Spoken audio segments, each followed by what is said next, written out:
ఓం శ్రీ గురుభ్యో నమః. శ్రీ శివమహాపురాణము 4వ భాగము. శంభు నామ ప్రాశస్త్యము. ఇదే పరమశివుని పక్కనే శంభుహు అని ఒక చిత్రమైన నామంతో పిలుస్తారు.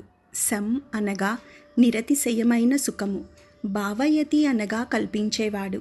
ఒక వస్తువు మీ చేత అనుభవించబడినప్పుడు ఆ వస్తువు సుఖానుభూతిని మీరు పొందగలరు. వస్తువు ఉండడానికి, అది మీ అనుభూతిగా మారడానికి మధ్యలో చాలా తేడా ఉంటుంది. ఈ శక్తి మీ యందు నిలబెట్టేవాడు ఈశ్వరుడు. ద్రాపే ఆంధ సస్పతే దరిద్ర నీలలోహిత అంటుంది రుద్రాధ్యాయము. సుఖమునకు కావలసిన వస్తువు ఉండడం వేరు, సుఖంగా బ్రతకడం వేరు. ఒకడు కోటీశ్వరుడై ఉండి కూడా మిగిలిపోయిన చద్ది అన్నమును పులిసిపోయిన పెరుగుతో తింటాడు. కేవలం సుఖానుభావం కాదు. లోకములు 3 రకాలుగా ఉంటాయి. ఒక లోకము కేవలము సుఖములను అనుభవించడానికి ఉంటుంది. స్వర్గాది లోకములలో దుఃఖస్పర్శ ఉండదు. మరొక లోకం ఉన్నది, అక్కడ సుఖమన్నది ఉండదు. అది నరకలోకము. ఈ 2 లోకములు కాక సుఖము దుఃఖము రెండూ ఉన్న లోకము భూలోకము. ఇక్కడి నుండి మానవుడు పూర్ణ దుఃఖం కలిగిన లోకములోకైనా వెళ్ళవచ్చు, లేదా పూర్తి సుఖము కలిగిన లోకములోకైనా వెళ్ళవచ్చు. లౌకికంగా కోరుకుంటే స్వర్గమును కోరుకోవచ్చు. అక్కడికి వెళ్ళాలంటే పాపం చేయకుండా ఉండాలి. ఇది సంభవ ఇతి, మంచి భావములను ఇచ్చుట. ఇది కలగడం అంత తేలిక కాదు. శివ మహాపురాణము మీ జీవితమును సరిదిద్దుతుంది. మనం సాధారణంగా బ్రహ్మ మన లలాటం మీద రాసిన రాత ప్రకారం పనులు చేసేస్తూ ఉంటాము అని ఒక మాట అంటూ ఉంటాము. అది తప్పు. శాస్త్రం అలా ఉండమని చెప్పలేదు. తిలకధారణం అనే మాట ఎందుకు ఇచ్చారో తెలుసా?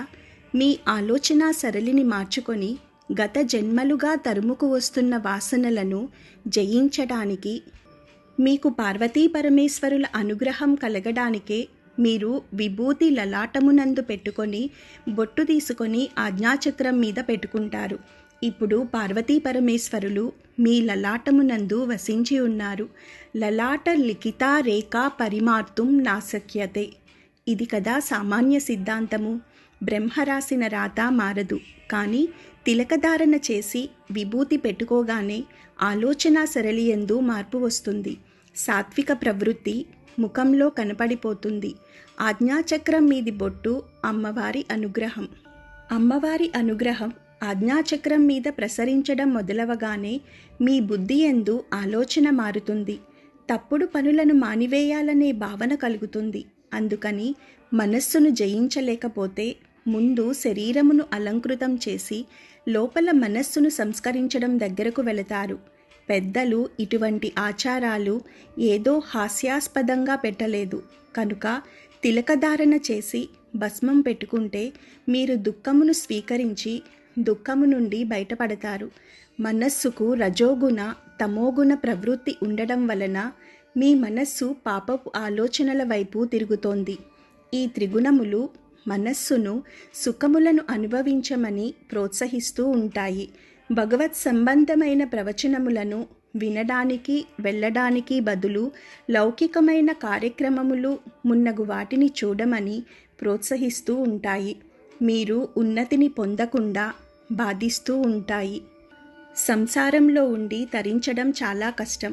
త్రిగుణముల నుండి బయటపడడానికే సంసారంలోనికి ప్రవేశించి సుఖములను అనుభవించి, ఈ సుఖములు కావు, నిజమైన సుఖము ఈశ్వరుడే అనే లక్షణమును ఏర్పరచుకొని వైరాగ్య సంపత్తిని పెంపొందించుకోవడం, దాని వలన ఇంద్రియములు మనస్సు చలించని స్థితికి వెళతాడు.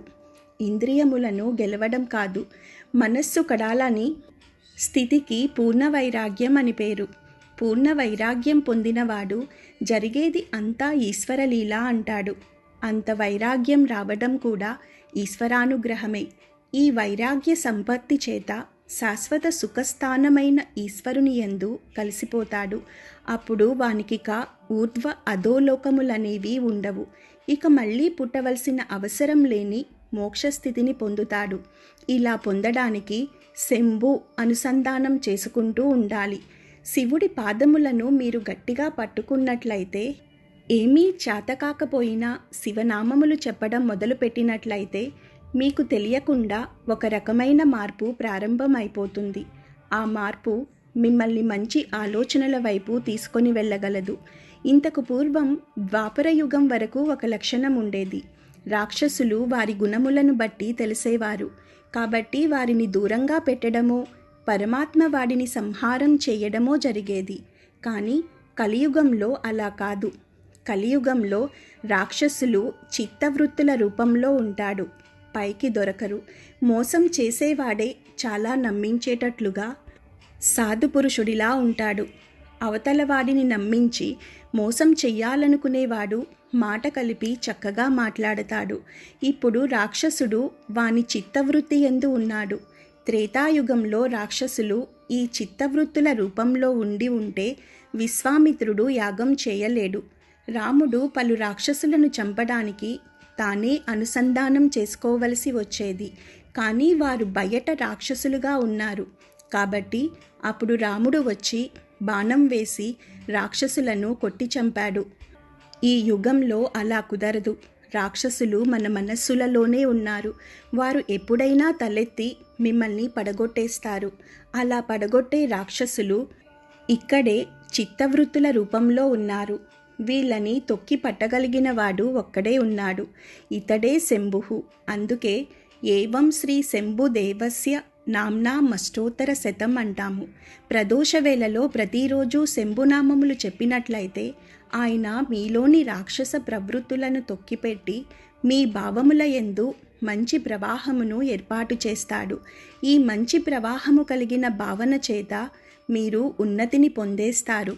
శంభు నామమును పట్టుకొని శంభుని అనుగ్రహమును పొందిన వాని స్థితి ఎలా ఉంటుందో మనం రుద్ర పశుపతి నయనారు చరిత్ర చదివితే తెలుస్తుంది. 60 మంది నయనార్లలో రుద్ర పశుపతి నయనారు ఒకరు. సన్యాసి కూడా రుద్రం చదవాలి. అభిషేకం చేయకపోయినా రుద్రం పారాయణ చేస్తే వెంటనే పాపములు పటాపంచలు అవుతాయి. రుద్ర పశుపతి నయనారుకి ఒక లక్షణం ఉండేది. ప్రతిరోజు కూర్చుని రుద్రాధ్యాయం చదువుతూ ఉండేవారు. అలా చదువుతున్నప్పుడు ఒక అనుమానం వచ్చింది. అందులో మేఘ్యాయ చ విద్యుత్యాయ చ వృక్షాయ చ హరిత్యాయ చ లోప్యాయ చ లప్యాయ చ ఇంద్రియాయ చ ప్రేత్యాయ చ సికత్యాయ చ ఈ మాటలు ఉన్నాయి. ఇవన్నీ ఈశ్వరుడే అన్నాడు. అనగా నీరు, నీటి మీద నురుగు, చెట్టు, చెట్టు మీద పిట్ట, చెట్టులో ఆకుపచ్చదనం ఈశ్వరుడు. నయనారు తిరుమలయార్ ప్రాంతంలో ఉండేవారు.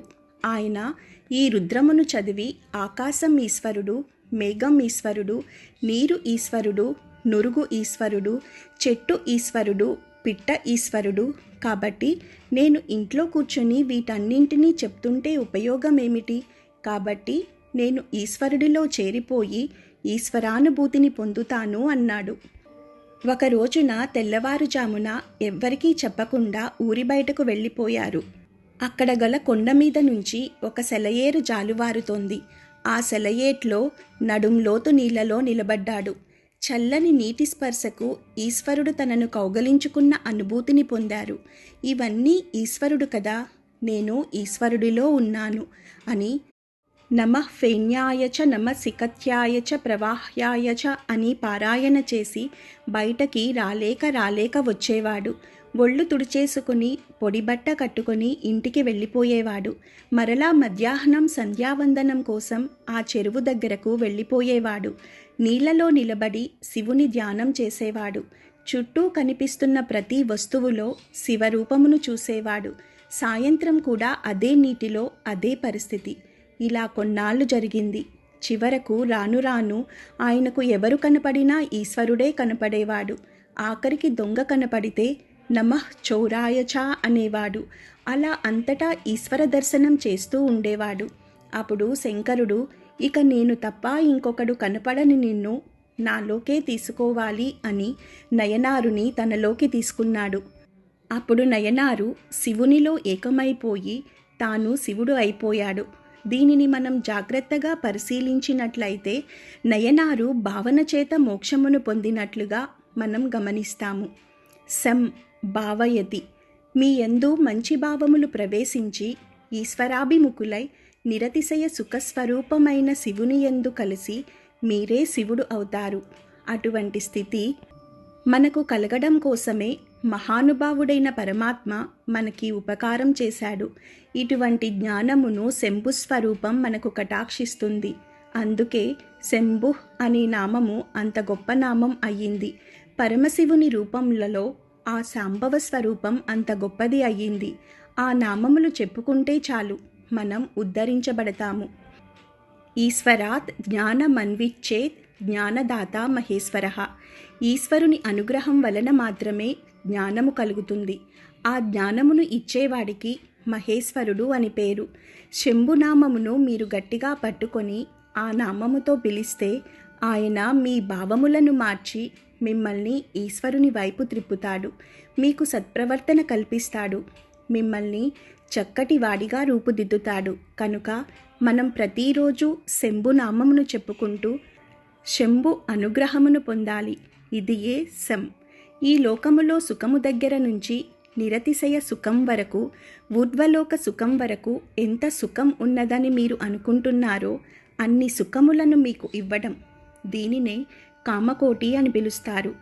కామకోటి అనగా ఇక్కడ కోర్కెలను ఇవ్వడంతో మొదలుపెట్టి కోర్కెలు లేకుండా చెయ్యడం వరకు తీసుకువెళ్ళి ఆ తరువాత పుణ్యమును ఇచ్చి పుణ్యము వలన ఊర్ధ్వలోక ప్రాప్తి వరకు ఇచ్చి తరువాత మరలా తిరిగి రానవసరం లేని పునరావృత్తి రహిత శాశ్వత శివ సాయుజ్య స్థితి అనబడే మోక్షస్థితి వరకు ఇవ్వగలిగిన అంచులన్నీ ఆవిడ చేత పరిపాలించబడుతున్నాయి.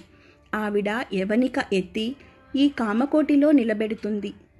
ఈ కోటిలో ఏ మెట్టు మీద మీరు నిలబడతారో దానికి తగినట్లుగా మిమ్మల్ని నిలబెట్టడానికి ఈ నామములు, ఈశ్వరానుగ్రహము మిమ్మల్ని రక్షిస్తాయి. రుద్రపశుపతి నయనారు వృత్తాంతమే అందుకు ఉదాహరణ. ఓం శివాయ నమః. సర్వే జనా సుఖినో భవంతు. లోకా సమస్తా సుఖినో భవంతు.